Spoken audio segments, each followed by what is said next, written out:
السلام عليكم ورحمة الله وبركاته. أعوذ بالله من الشيطان الرجيم. بسم الله الرحمن الرحيم. والله لا يحب الظالمين. والله لا يحب الظالمين. والله لا يحب الظالمين. او الله متعال د ظالمانو سره محبت نه لري.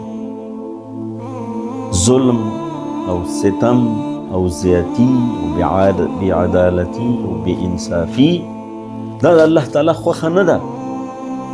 الله رب العالمین عدل و انصاف خوښوي. نو که ستمگر او ظالم هر څومره وسائل او امکانات ترلاسه کړي، هر څومره په دې دنیا کې لوړ مقام ترلاسه کړي، په دې باید وپوهیږي چې د الله رب العالمین هغې سره د دښمنۍ اعلان دی. الله رب العالمین هغې سره د قهر او د غضب معامله کوي.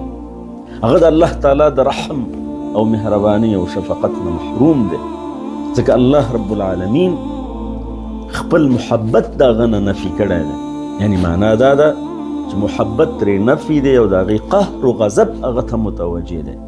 والله لا يحب الظالمین.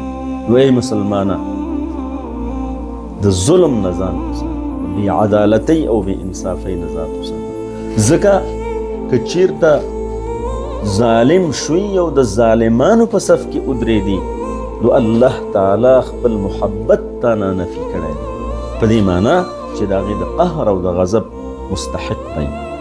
والله لا يحب الظالمين. والسلام عليكم ورحمة الله وبركاته.